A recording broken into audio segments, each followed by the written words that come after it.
Number 1. Garrett Anderson.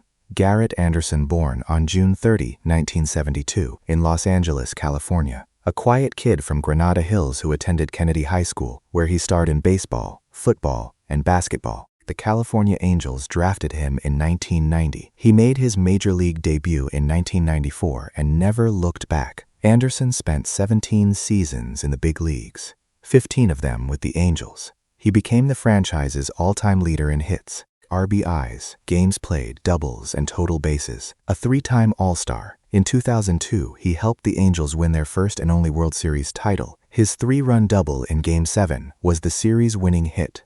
The following year, he won both the Home Run Derby and the All-Star Game MVP, something only Cal Ripken Jr. had done before him. He wasn't flashy, never needed to be. He just showed up, played hard, and let the results speak. After retiring in 2011, he joined the Angels broadcast team and was inducted into the Angels Hall of Fame in 2016. On April 16, 2026, Garrett Anderson suffered a fatal heart attack at his home in Newport Beach, California. He was just 53 years old. He leaves behind his wife Teresa and their 3 children. His grave location has not yet been publicly disclosed. Number 2. Babe Ruth. Born on February 6, 1895, in Baltimore, Maryland, his childhood was rough. His parents couldn't handle him, and at age 7, he was sent to St. Mary's Industrial School for boys. That's where Brother Matthias, a kind and patient teacher, introduced him to baseball. It changed everything. Ruth started as a pitcher with the Boston Red Sox. Then came the trade that shook the baseball world. In 1919, Boston sold him to the New York Yankees, a decision so catastrophic for Boston. Fans called it the curse of the Bambino. In New York, Ruth became a legend. He hit 60 home runs in a single season in 1927. He hit 714 career home runs total. He won 7 World Series championships. He was one of the original 5 players inducted into the Baseball Hall of Fame in 1936. Off the field, he was loud, generous, and larger than life. He visited sick children in hospitals. He ate more than most men could dream of. He lived big and played even bigger. In 1946, he was diagnosed with throat cancer. He fought hard, but the disease was relentless. On August 16, 1948, Babe Ruth died in his sleep at Memorial Hospital in New York City. He was 53 years old. Over 100,000 fans lined up at Yankee Stadium to pay their respects.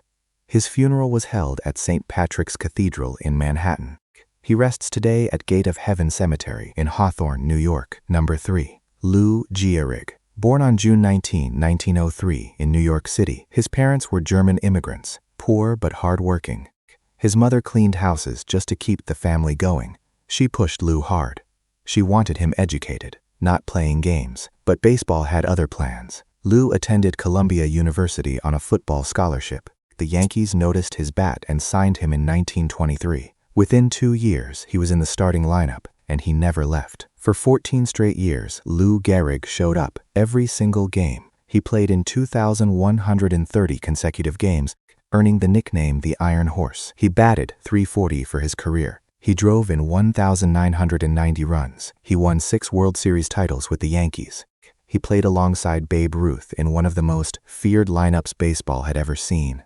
Then, in 1938, something started going wrong. His body stopped cooperating. He slipped on the field. He couldn't grip the bat the way he used to. In June 1939, doctors at the Mayo Clinic delivered the diagnosis: ALS, amyotrophic lateral sclerosis, a fatal disease with no cure. On July 4, 1939, standing at Yankee Stadium before 62,000 fans, Gehrig called himself the luckiest man on the face of the earth. It was one of the most powerful speeches in American history. He died on June 2, 1941, at home in the Bronx.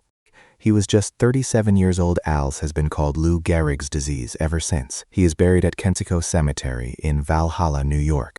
Number 4. Jackie Robinson. Born on January 31, 1919, in Cairo, Georgia, the youngest of 5 children raised by a single mother. His father left when Jackie was just 1 year old. His mother packed up the family and moved to Pasadena, California, searching for something better.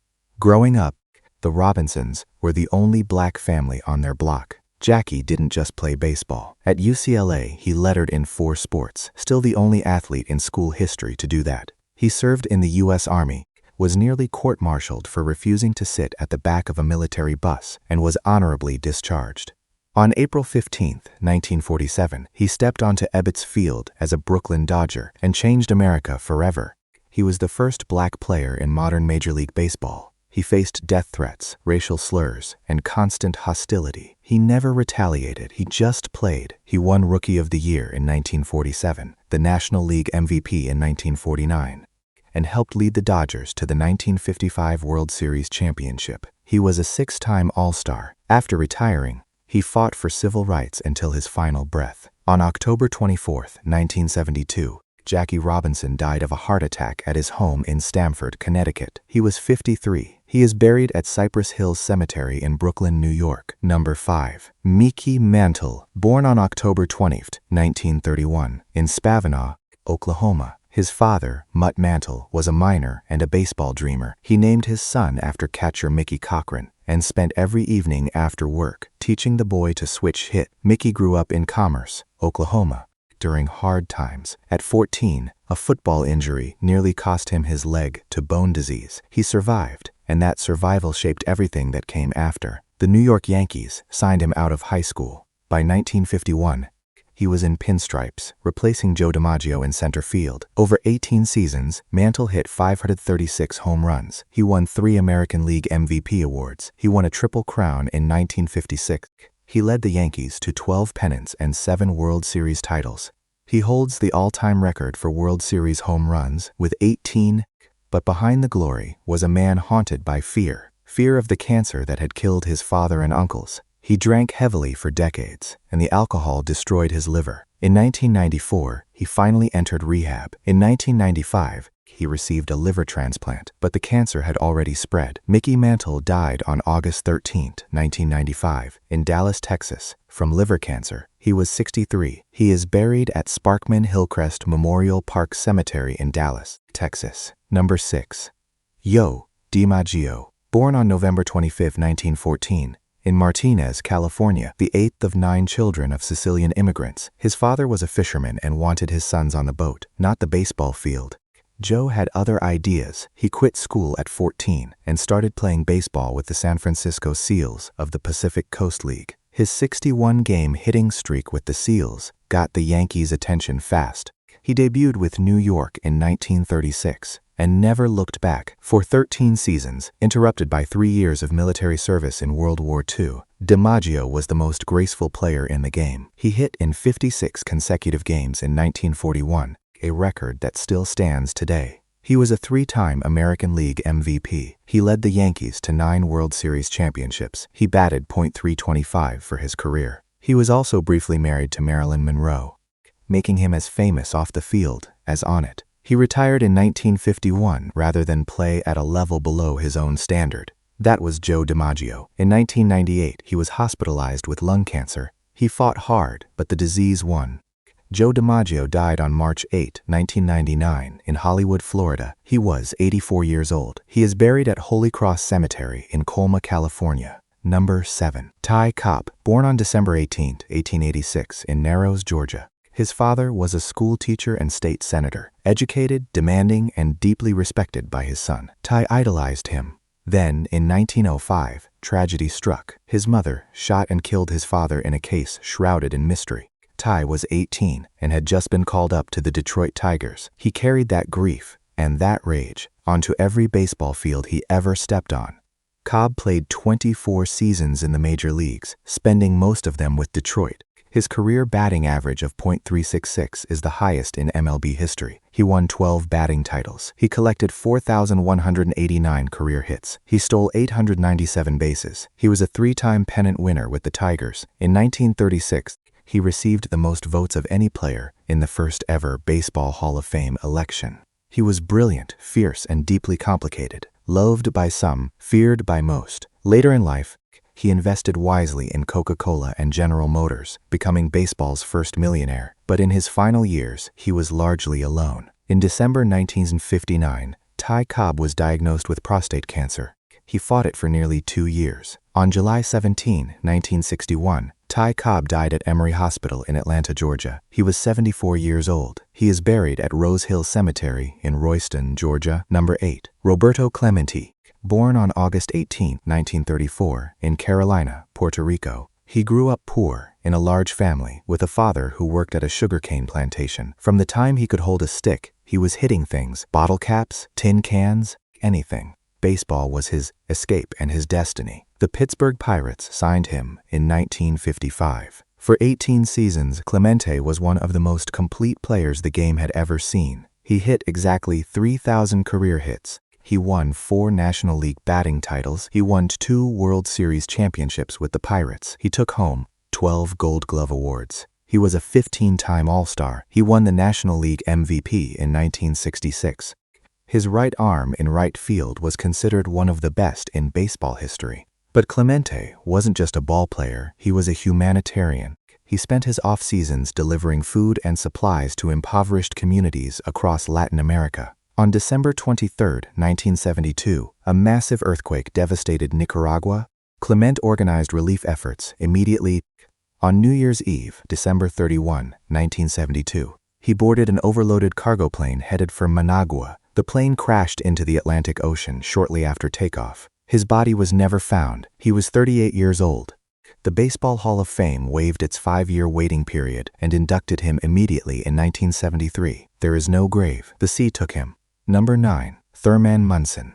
Born on June 7, 1947, in Akron, Ohio, he grew up in a difficult household.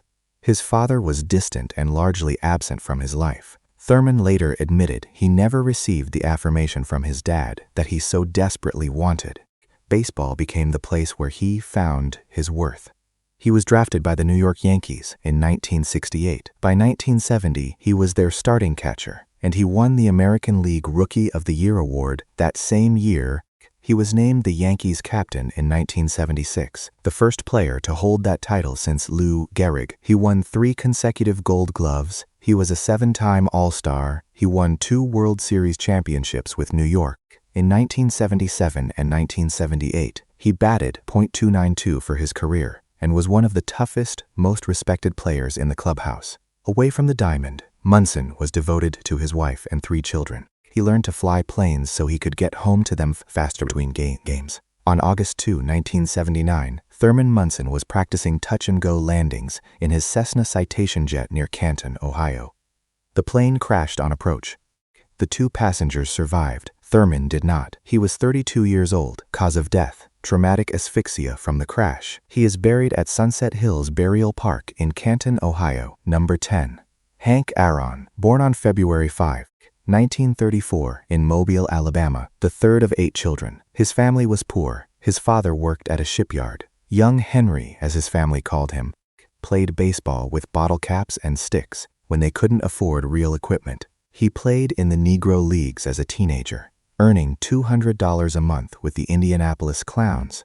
The Milwaukee Braves noticed him in 1952 and signed him. Aaron debuted in the major leagues in 1954. For 23 seasons, he played with quiet, relentless consistency. He hit 755 career home runs, surpassing Babe Ruth's record of 714 on April 8, 1974. He won 2 batting titles. He was a 25-time All-Star.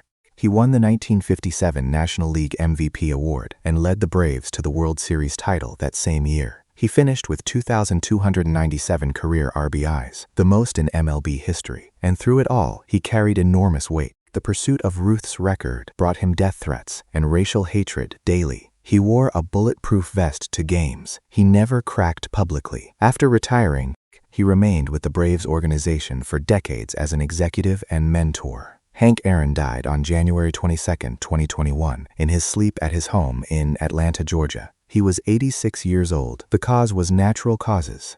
He is buried at Westview Cemetery in Atlanta, Georgia.